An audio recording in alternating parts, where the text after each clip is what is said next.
Hello students, it's me Vikrant and I welcome you all on today's lecture. दोस्तों, आज है lecture number 3। क्या है, एक सेकेंड। आज है दोस्तों लेक्चर नंबर 3 क्लास 10th का, जहाँ पर हम सीखेंगे फंडामेंटल ऑफ इंग्लिश ग्रामर के बारे में। इससे पहले हमारे 2 लेक्चर हुए थे जो मैंने आपको लाइव फेस टू फेस पढ़ाए थे बोर्ड के ऊपर, पर मेरे को थोड़ा वहाँ पे क्वालिटी वाइज इतना अच्छा नहीं लगा, इसलिए मैं आपको आज इस तरीके से पढ़ा रहा हूँ। दोस्तों, खैर फ़र्क नहीं पड़ता हम बोर्ड पे पढ़ें या इस तरीके से पढ़ें, हमें तो फ़र्क पड़ता है क्वालिटी अच्छी होनी चाहिए पढ़ाई की। जरिया चाहे तरीका कोई सा भी हो दोस्तों, जरिया कोई भी हो, उससे फ़र्क नहीं पड़ता। तो आगे बढ़ने से पहले भाई मेरे इस चैनल को सब्सक्राइब कर लेना। चैनल का नाम है विक्रांत वत्स, ठीक है। बेल आइकन को प्रेस कर लेना ताकि लेटेस्ट अपडेट्स आप तक पहुँचती रहे और आगे की चीज़ें आप लोगों तक पहुंचती रहे और आप सीखते रहो चीज़ों को, ठीक है भाई। तो बढ़ते हैं आज की क्लास में आगे।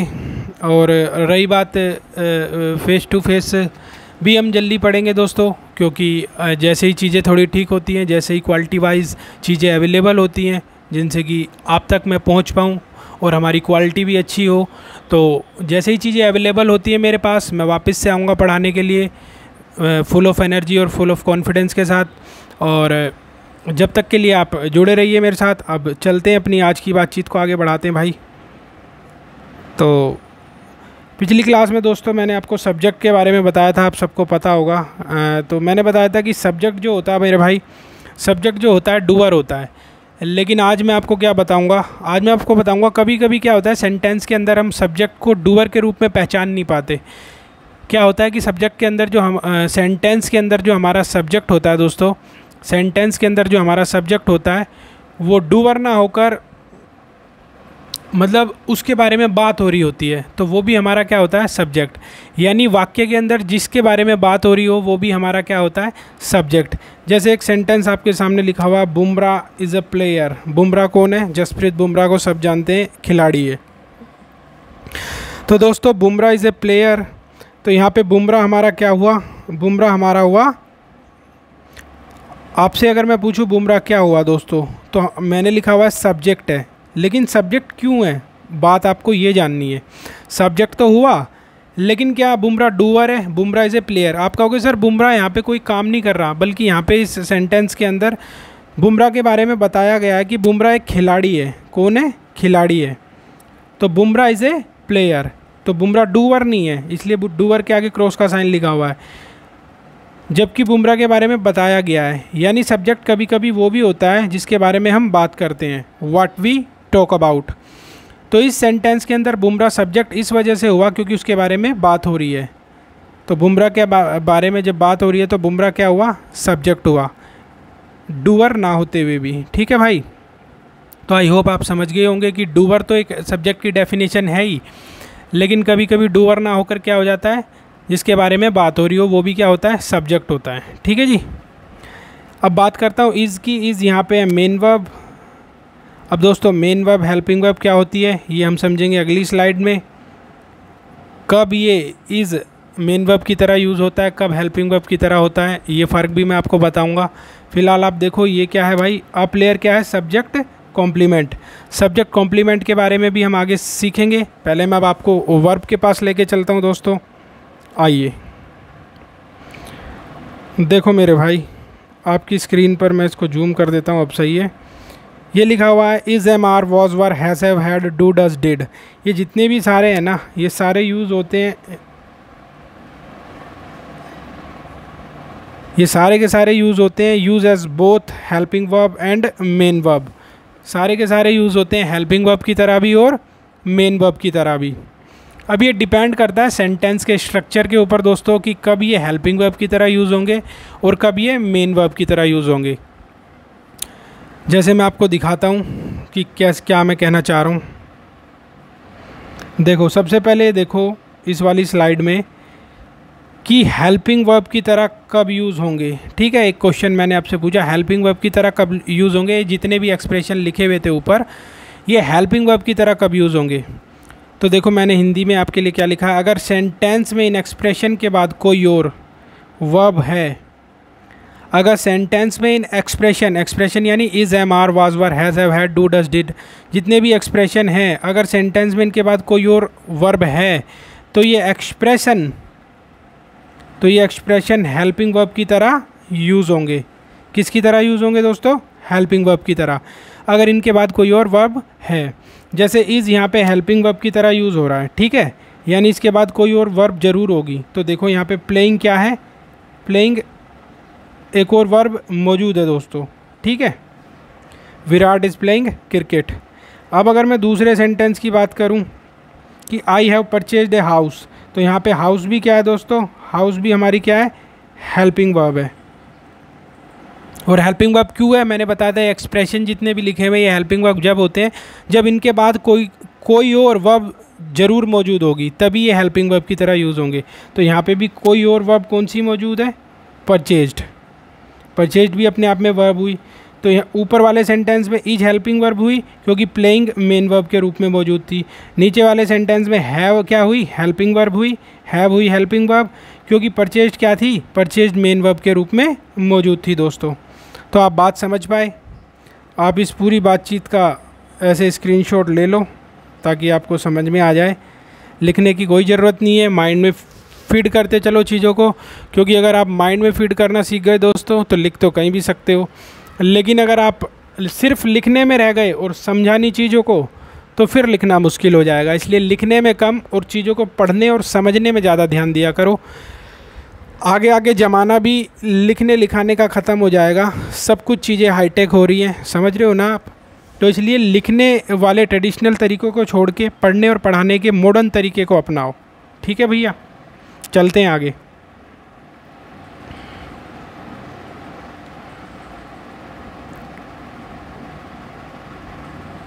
इसको जूम कर लूँ मैं थोड़ा सा।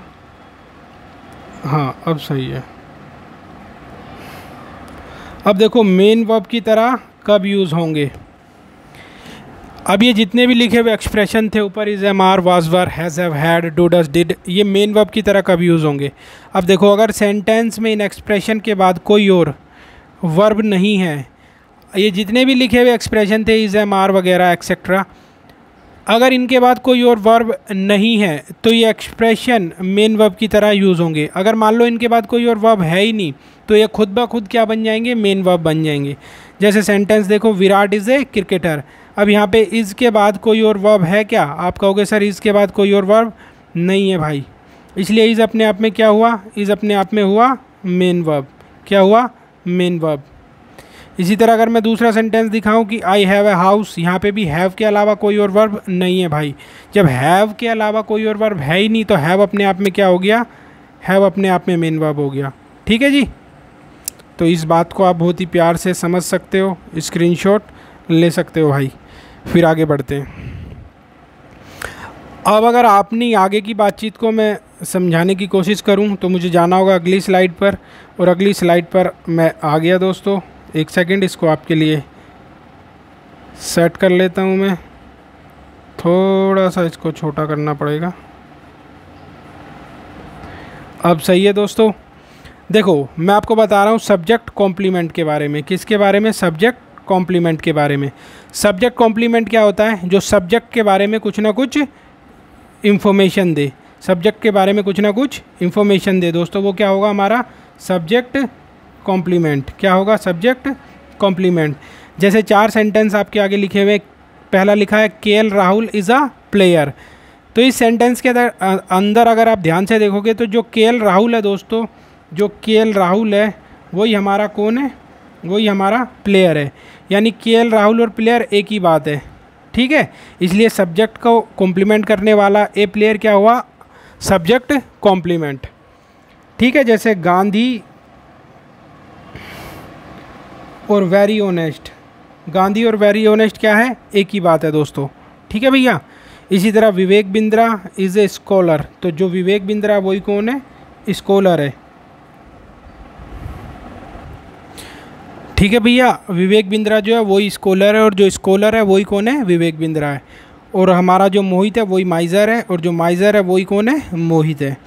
यानी जो यहाँ पे मैं कह सकता हूँ कि ये एक ही बात है। ठीक है, इसलिए इसके आगे मैं क्या लगा सकता हूँ, इक्वल का साइन। यानी राहुल और प्लेयर एक बात हुई, गांधी और ओनेस्ट एक बात हुई, और विवेक बिंद्रा स्कॉलर एक बात हुई, मोहित और माइजर एक बात हुई। यानी सब्जेक्ट के बारे में ही आपको कॉम्प्लीमेंट दिया जा रहा है, कुछ ना कुछ इन्फॉर्मेशन दी जा रही है, तो हमारा वही कौन हुआ, सब्जेक्ट कॉम्प्लीमेंट। ठीक है भाई, चलते हैं बच्चों अगली स्लाइड पर। भाई देखो मेरे भैया, ये क्या लिखा हुआ है दोस्तों, ये तो खैर आपको मीनिंग बताएं स्कॉलर के और माइजर के। स्कॉलर मीन्स होता है विद्वान, और कंजूस माइजर होता है कंजूस व्यक्ति। क्या होता है, कंजूस व्यक्ति। ठीक है जी, स्कॉलर मीन्स हुआ विद्वान और माइजर हुआ कंजूस व्यक्ति। ठीक है, दोनों के दोनों नाउन थे यहाँ पे पिछले सेंटेंसेस के अंदर। अब चलूँ अगर अपनी अगली बात पर, तो अब ये आज का सबसे इम्पोर्टेंट टॉपिक है दोस्तों, इसको थोड़ा ध्यान से समझना। क्या लिखा है आपके सामने, एक सेकंड इसको मैं फिट कर लूँ।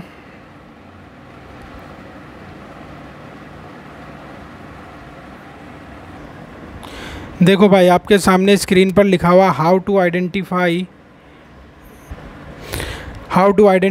अ word in a given sentence. यानी अगर किसी वाक्य के अंदर कोई सेंटेंस दिया हुआ है दोस्तों, किसी भी सेंटेंस के अंदर कोई वर्ड दिया हुआ है आपको, तो आप कैसे पहचानोगे कि वो वर्ड नाउन है, प्रोनाउन है, एडजेक्टिव है या एडवर्ब है। ये चारों के चारों क्या होते हैं दोस्तों, पार्ट्स ऑफ स्पीच होते हैं। पार्ट्स ऑफ स्पीच आप जानते होंगे, गिनती में हमारे 8 होते हैं, noun, pronoun, adjective, adverb, verb, preposition, conjunction and interjection. ठीक है दोस्तों, उसके बारे में हम बाद में जानेंगे। फिलहाल आप ये देखो, नाउन, प्रोनाउन, एडजेक्टिव या एडवर्ब को कैसे पहचाना जाता है किसी भी गिवन सेंटेंस के अंदर। ठीक है भाई, अब ये चीज़ें हम समझेंगे सेंटेंस के थ्रू, लेकिन उससे पहले मैं एक छोटी सी बात आपको बताऊं। ये देखो, ये स्लाइड सबसे ज़्यादा इम्पोर्टेंट है आज की। तो आप यहाँ पे देखो, अगर आपको रिप्लाई मिले ना व्हाट, वू, वूम, वूज में, तो लिखा हुआ वर्ड, जिस वर्ड को आप पहचानने की कोशिश कर रहे हो, वो वर्ड क्या होगा, नाउन हो जाएगा या प्रोनाउन होगा। व्हाट, वू, वूम या वूज से। और जो इसमें मेन है वो शुरू के 3 है, व्हाट, वू, वूम। वूज बहुत रेयर यूज़ होता है दोस्तों। ठीक है, तो शुरू के 3 व्हाट, वू, वूम से अगर आपको रिप्लाई मिले तो वो शब्द हमारा क्या हो जाएगा, नाउन या प्रोनाउन। अब अगर मैं बात करूँ व्हाट काइंड ऑफ या विच की, तो ये हमारा होता है व्हाट काइंड ऑफ या विच से रिप्लाई मिले, तो ये जिस शब्द का रिप्लाई व्हाट काइंड ऑफ या विच से मिलेगा वो हमारे होंगे एडजेक्टिव। क्या होंगे, एडजेक्टिव। और वहीं अगर मैं बात करूं वेयर, वाई, व्हेन, हाउ की दोस्तों, और जिनका रिप्लाई इनसे मिले, जिन शब्दों का रिप्लाई इनसे मिले, या तो वेयर से या वाई से या व्हेन से या हाउ से, वो क्या हो जाएंगे दोस्तों, वो हो जाएंगे एडवर्ब। क्या हो जाएंगे, एडवर्ब। तो यहाँ तक की बात समझना। अब मैं सेंटेंसेस के थ्रू आपको समझाने की कोशिश करूँगा कि किस तरीके से नाउन, प्रोनाउन, एडजेक्टिव, एडवर्ब को आप पहचानोगे और कैसे इनके रिप्लाई आएंगे what, who, whom, whose, what kind of, which या फिर वेयर, वाई, व्हेन, हाउ में। ठीक है भैया, चलते हैं अगली स्लाइड पर दोस्तों। देखो दोस्तों, अगली स्लाइड पर आपके सामने लिखा हुआ है, पहले 2 सेंटेंस लिखे हुए हैं और दोनों को समझेंगे। पहले पहला समझते हैं। पहला सेंटेंस है Mika is singing an old song. तो अब ध्यान से समझना कि कैसे आप पहचानोगे। ठीक है, जैसे आपने मिका की जगह लिख दिया हु, WHO, हु, तो who is singing an old song, तो आपको रिप्लाई क्या मिला, Mika. Mika is singing an old song, तो हु का रिप्लाई किससे मिला, हु का रिप्लाई क्या मिला, मिका। और जिनका रिप्लाई हु से मिल जाए दोस्तों, मैंने क्या बताया था, वो क्या होते हैं, नाउन या प्रोनाउन। अब मिका प्रोनाउन तो हो नहीं सकता, इसलिए मिका क्या होगा, नाउन। ठीक है, आप मिका समझ गए होंगे, मिका को हमने कैसे पहचाना कि नाउन है। अब इज सिंगिंग हमारी हो गई वर्ब। क्या हो गई दोस्तों, वर्ब। ठीक है, अब अगर बात करूँ एन ओल्ड की, तो इसका रिप्लाई हमें मिला है व्हाट काइंड ऑफ से। किससे मिला है, व्हाट काइंड ऑफ से। कैसे मिला, तो एन ओल्ड की जगह व्हाट काइंड ऑफ रख के देख लो। जैसे Mika is singing what kind of, ये शॉर्ट में मैंने लिख दिया WKO, what kind of song. ठीक है, यानी पूरा का पूरा सेंटेंस वैसे ही लिखना है और जिस शब्द को पहचानना है उसकी जगह आप वो रख दो जो मैंने पहचान बताई है। जैसे Mika is singing what kind of song, तो रिप्लाई क्या आएगा, Mika is singing an old song. तो व्हाट काइंड ऑफ का क्या रिप्लाई मिला, एन ओल्ड। तो भैया जिनके रिप्लाई व्हाट काइंड ऑफ से मिल जाए वो क्या होंगे, हमारे एडजेक्टिव। क्या होंगे, एडजेक्टिव। इसी तरह व्हाट का रिप्लाई किससे मिला आपको, सॉन्ग का रिप्लाई किससे मिला? व्हाट से, कि मिका इज सिंगिंग व्हाट, तो व्हाट का रिप्लाई मिला आपको सॉन्ग से। Mika is singing an old song, तो भैया जो जिनका रिप्लाई व्हाट से मिला करता है वो क्या हुआ करते हैं? नाउन। तो आई होप आप समझ गए होंगे दोस्तों ये कैसे नाउन और वर्ब एडजेक्टिव कैसे हुए। अगले सेंटेंस पे आ जाएं तो my best friend surprised me last night. इसके अंदर माई जो है वो एक पॉजेसिव एडजेक्टिव है, इसके बारे में बाद में समझेंगे आगे की क्लासों में। बेस्ट की अगर मैं बात करूं दोस्तों, बेस्ट का रिप्लाई किससे मिलेगा? विच से, कि बेस्ट फ्रेंड सरप्राइज्ड मी लास्ट नाइट, तो बेस्ट की जगह विच रख के देखो, विच फ्रेंड सरप्राइज्ड मी लास्ट नाइट, तो आपका रिप्लाई क्या आएगा? विच, कौन से फ्रेंड ने सरप्राइज किया लास्ट नाइट को? तो आप कहोगे बेस्ट वाले ने, तो best friend surprise me last night, तो जिसका रिप्लाई विच से मिल जाए वो क्या होंगे? एडजेक्टिव। ठीक है भैया। उसके बाद फ्रेंड का रिप्लाई मिलेगा हु से, who surprise me last night, तो रिप्लाई क्या मिला? फ्रेंड, तो जिनका रिप्लाई हु से मिल जाए वो क्या होंगे भाई? वो होंगे फ्रेंड, वो हो जाएंगे नाउन, फ्रेंड नहीं, फ्रेंड यहाँ पे क्या हुआ? नाउन, क्योंकि रिप्लाई किससे मिला? हु से। सरप्राइज हमारी वर्ब हो गई दोस्तों। मी की अगर मैं बात करूं तो मी क्या होगा? मी का रिप्लाई किससे मिला? वूम से, कि माय बेस्ट फ्रेंड सरप्राइज्ड वूम, किसको सरप्राइज्ड किया? तो वूम का रिप्लाई आया मी, मुझे सरप्राइज्ड किया, तो जिनका रिप्लाई आए वूम से वो क्या होते हैं दोस्तों? प्रोनाउन। क्या होते हैं? प्रोनाउन, क्योंकि नाउन तो ये हो नहीं सकता। वट, वू, वूम या कभी कभी वूज। ठीक है, तो जिनका रिप्लाई इनसे मिले वो होते हैं प्रोनाउन या नाउन, और मी नाउन तो हो नहीं सकता इसलिए क्या हुआ? प्रोनाउन। लास्ट नाइट की अगर मैं बात करूं दोस्तों तो यहाँ पे क्या है? रिप्लाई किससे मिला? वैन से, कि my best friend surprised me when, तो कब सरप्राइज़ किया? तो लास्ट नाइट को, तो लास्ट नाइट का रिप्लाई मिला वैन से, इसलिए जिनका रिप्लाई वैन से मिला करता है दोस्तों वो क्या हुआ करते हैं? एडवर्ब। क्या हुआ करते हैं? एडवर्ब। ठीक है भाई, आई होप यहाँ तक की बात समझ गए होंगे। ऐसे ही 2-3 सेंटेंस और अभी आपको देता हूँ समझाने के लिए। चलते हैं अगली स्लाइड पर। देखो इस सेंटेंस को देखो ध्यान से, she has submitted her project recently. She क्या है? सी का रिप्लाई मिला हु से, who has submitted her project recently, तो रिप्लाई क्या मिला? सी, तो जिनका रिप्लाई वू से मिले या व्हाट से या वूम से वो क्या होते हैं? या तो नाउन या प्रोनाउन। अब सी नाउन तो है नहीं इसलिए क्या है? प्रोनाउन। हैज़ सबमिटेड हो गई हमारी वर्ब। क्या हो गई दोस्तों? वर्ब। हर आया प्रोजेक्ट के साथ, इसलिए सी हैज़ सबमिटेड व्हाट, प्रोजेक्ट का रिप्लाई किससे मिला दोस्तों? प्रोजेक्ट का रिप्लाई मिला व्हाट से, तो जिनका रिप्लाई हमें मिलता है व्हाट से वो क्या होते हैं दोस्तों? वो क्या होते हैं? नाउन। और हर हमारा यहाँ पे क्या है? हर है पॉजेसिव एडजेक्टिव। क्या है? पॉजेसिव एडजेक्टिव, इसके बारे में आगे समझेंगे। ठीक है जी। अगर बात करूँ रिसेंटली की तो she has submitted her project when, मतलब उसने कब सबमिट किया प्रोजेक्ट, तो आप क्या रिप्लाई दोगे? रिसेंटली, इसलिए वैन का रिप्लाई क्या मिला? रिसेंटली, तो वैन हमारा क्या हुआ? एडवर्ब। क्या हुआ दोस्तों? एडवर्ब। ठीक है भाई, तीसरा सेंटेंस भी आप समझ गए होंगे। अब हम चलते हैं चौथे सेंटेंस पर।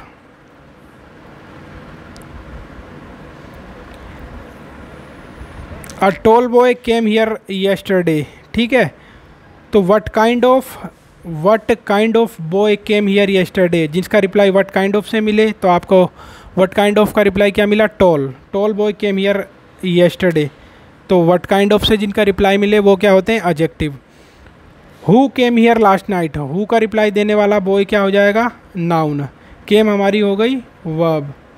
वेयर का रिप्लाई देने वाला हियर क्या हो जाएगा? एडवर्ब। कि a tall boy came where, मतलब टॉल बॉय कहाँ आया था? तो हियर आया था, मतलब यहाँ पे आया था। इसके बाद a tall boy came here when, यानी कब आया था? तो आप कहोगे येस्टरडे, तो वैन का रिप्लाई देने वाला येस्टरडे क्या हो गया दोस्तों? एडवर्ब। ठीक है जी। अगर चलूँ फिफ्थ सेंटेंस पे तो my father scolded him 2 hours एगो, मेरे फादर ने उसे 2 घंटे पहले डांटा था। तो हु स्कॉल्डेड हिम 2 hours एगो, तो हु का रिप्लाई देने वाले माई फादर क्या हो गए? नाउन हो गए दोस्तों। स्कॉल्डेड हुई हमारी वर्ब। हिम यहाँ पे क्या हो जाएगा? My father scolded him. इसका कैसे क्वेश्चन बनेगा? माई फादर स्कॉल्डेड हुम, मेरे फादर ने किसे डांटा? तो रिप्लाई आया हिम, तो हुम का रिप्लाई देने वाला हिम क्या हो गया? प्रोनाउन। इसी तरह अगर मैं बात करूं कि 2 आवर्स एगो का रिप्लाई किससे मिलेगा, तो आप कहोगे वैन से। My father scolded him when, तो रिप्लाई क्या मिला, 2 घंटे पहले, 2 आवर्स एगो। तो वैन का रिप्लाई देने वाला 2 आवर्स एगो क्या हो गया, एडवर्ब। आप आई होप आप समझ गए होंगे दोस्तों कैसे पहचानेंगे नाउन, प्रोनाउन, एडजेक्टिव, एडवर्ब को। अब अगर मैं आज के आखिरी सेंटेंस की बात करूं दोस्तों, तो ये क्या है, they have purchased an expensive car. तो who have purchased an expensive car, who का रिप्लाई देने वाले नाउन, हैव परचेज्ड क्या हुई, वर्ब। एन एक्सपेंसिव क्या हुआ दोस्तों, एन एक्सपेंसिव क्या हुआ, what kind of. They have purchased what kind of, तो रिप्लाई क्या आया, एन एक्सपेंसिव, महंगी, किस प्रकार की खरीदी, कार महंगी खरीदी। तो व्हाट काइंड ऑफ का रिप्लाई देने वाले क्या हुए, एडजेक्टिव। क्या हुए दोस्तों, एडजेक्टिव। ठीक है भैया। इसके बाद है they have purchased an expensive car, तो they have purchased an expensive what, what का रिप्लाई किसने दिया, कार ने, इसलिए कार क्या हुई, नाउन। क्योंकि व्हाट का रिप्लाई देने वाले क्या हुआ करते हैं दोस्तों, व्हाट का रिप्लाई देने वाले हुआ करते हैं नाउन। ठीक है भैया। तो यहाँ तक की बातचीत को आप समझ गए होंगे दोस्तों। तो दोस्तों आज की क्लास यहीं तक रखते हैं, मिलते हैं अगली क्लास में। जब तक के लिए चैनल को सब्सक्राइब जरूर करो, क्योंकि दोस्तों वीडियो और कंटेंट बनाने में बहुत ज़्यादा मेहनत लगती है आप लोगों के लिए। और अगर किसी के हार्डवर्क को अप्रिशिएट कर दिया जाए तो वो एक बहुत अच्छी आदत होती है दोस्तों, क्योंकि हार्डवर्क को अप्रिशिएट करने से सामने वाला और ज़्यादा हार्डवर्क करता है और आपके लिए और अच्छी वीडियो और कंटेंट बनाता है। तो इसमें आपका ही भला होगा, आपके लिए और अच्छी अच्छी चीज़ें आएंगी दोस्तों। चैनल पे सपोर्ट करिए, चैनल को सब्सक्राइब करिए, लाइक करिए, शेयर करिए दोस्तों। और अगर वीडियो अच्छा लगे तो आप इसको ज़्यादा से ज़्यादा फैलाइए और बताइए अपने यारों दोस्तों को जो 9th-10th क्लास में पढ़ रहे हैं कि फ्री ऑफ कॉस्ट सिलेबस हो रहा है यूट्यूब पर। धीरे धीरे हम चीज़ों को और अच्छा कर रहे होंगे। जब जैसे जैसे मेरे पास चीज़ें अवेलेबल होती जाएंगी मैं आप लोगों के लिए और अच्छा कंटेंट बनाता जाऊंगा। मिलते हैं दोस्तों अगली वीडियो में, जब तक अपना ध्यान रखिए। Take care, bye bye and subscribe the channel Vikrant Vatsa.